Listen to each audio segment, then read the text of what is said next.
Assalamualaikum warahmatullahi wabarakatuh. Alhamdulillah. Wassalatu wassalamu ala rasulillah nabina Muhammadin sallallahu alaihi wasallam wa ala alihi washabihi wa mawala. Faqala Allah ta'ala fil Qur'anil Karim, ya ayyuhalladzina amanu taqullaha wa taqum nafsum ma qaddamat lighad wa taqullaha innallaha khabirun bima ta'malun. Amma ba'du. Alhamdulillah, kemat siang para sedulur-sedulur yang saya cintai dan semoga dicintai oleh Allah Subhanahu wa taala. Marilah kita bersyukur atas kehadirat Allah Subhanahu wa taala yang telah melimpahkan rahmat serta kasih sayangnya kepada kita semua sehingga kita bisa berjumpa dan berkumpul di channel YouTube saya ini. Tak lupa sholawat dan salam kita curahkan untuk Nabi Muhammad SAW yang telah melepaskan umat manusia dari jurang kejahiliahan menuju ketaatan dan pengabdian pada Allah Subhanahu wa taala. Ya sedulur, jadi Rasulullah SAW bersabda dalam sebuah hadisnya sebagai berikut. Bismillahirrahmanirrahim. Kullu ummati mu'afa illa mujahirin. Yang artinya sebagai berikut, setiap dari umatku kelak akan mendapatkan ampunan dari Allah Subhanahu wa taala kecuali mujahirin. Teman-teman, ini sebuah informasi yang sangat penting sekali buat kita semua. Jadi teman-teman, di dalam hadis ini diinformasikan bahwasanya setiap dari umatnya Nabi Muhammad SAW kelak akan mendapatkan ampunan dari Allah Subhanahu wa taala kecuali mujahirin. Nah teman-teman, tentunya banyak dari kita yang mungkin belum tahu tentang apa yang dimaksud mujahirin. Apakah ini orangkah, sekelompok orangkah gitu kan? Karena tampaknya ini sangat serius sekali, sampai dengan kalau semua umatnya Nabi Muhammad SAW mendapatkan ampunan, mujahirin ini tidak berhak mendapatkan ampunan dari Allah Subhanahu wa taala. Nah teman-teman, dalam hadis yang lain Rasulullah SAW menjelaskan tentang siapa sih yang dimaksud dengan mujahirin ini. Yang hadisnya bunyinya sebagai berikut. Bismillahirrahmanirrahim.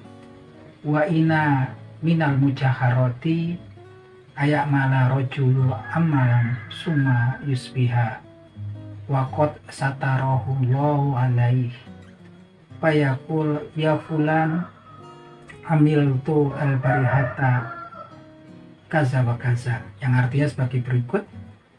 Dan sesungguhnya mujahirin adalah perumpamannya adalah seorang lelaki yang berbuat dosa ataupun kesalahan di malam hari, dan kemudian di pagi harinya dia menceritakan aib-aib yang telah dilakukannya di malam hari tersebut pada orang-orang lain, padahal Allah Subhanahu wa taala telah menutup aibnya tersebut.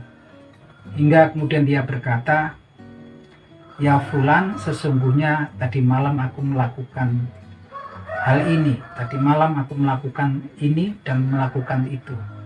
Jadi teman-teman, ternyata mujahirin ini adalah seseorang yang melakukan maksiat dan kemudian berbangga menceritakan perbuatan-perbuatan maksiatnya kepada orang-orang yang lain. Dan gak lain pastinya kalau seperti itu diceritakan untuk kebanggaan kan.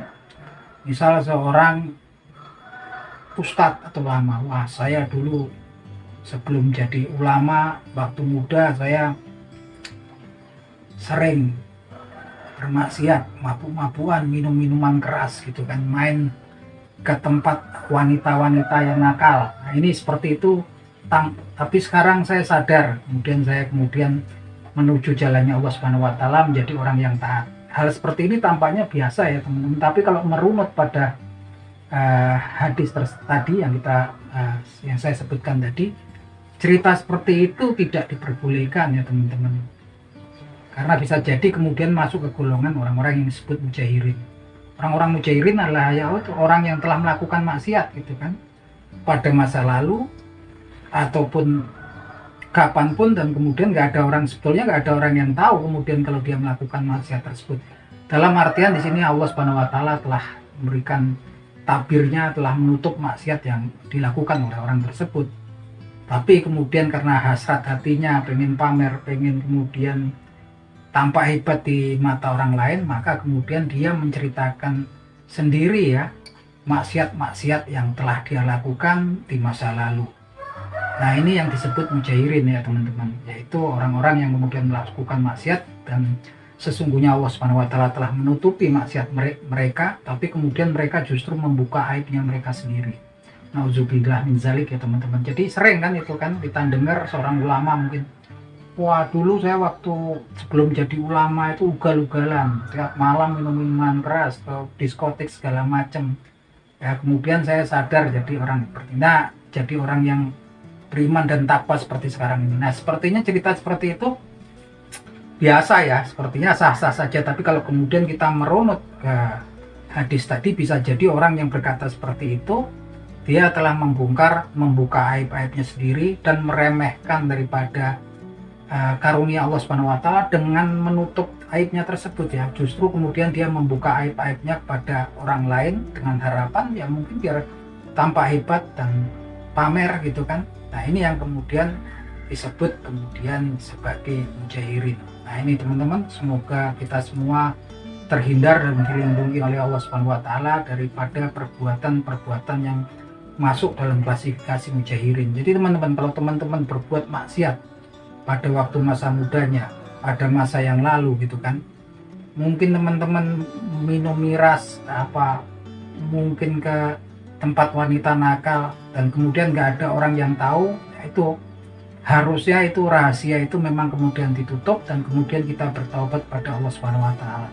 Dan jangan pernah kemudian dosa-dosa ataupun kesalahan yang kita lakukan di masa lalu kemudian yang sudah ditutup oleh Allah Subhanahu wa taala dan tidak ada seorang pun yang tahu kecuali kita dan Allah Subhanahu wa taala, janganlah kemudian karena niat-niat tertentu pengen tampak hebat, pengen tampak berpengalaman, kemudian diceritakan, dibuka aib-aib tersebut. Karena bisa jadi karena hal tersebut kita kemudian bisa termasuk dalam orang-orang yang disebut orang mujahirin, dan orang mujahirin kelak dia tidak akan berhak mendapatkan ampunannya dari Allah Subhanahu wa taala berdasar daripada hadis Nabi Muhammad SAW tadi. Nah, itu teman-teman, semoga bermanfaat. Akhir kata, wabillahi taufik wal hidayah. Wassalamualaikum warahmatullahi wabarakatuh.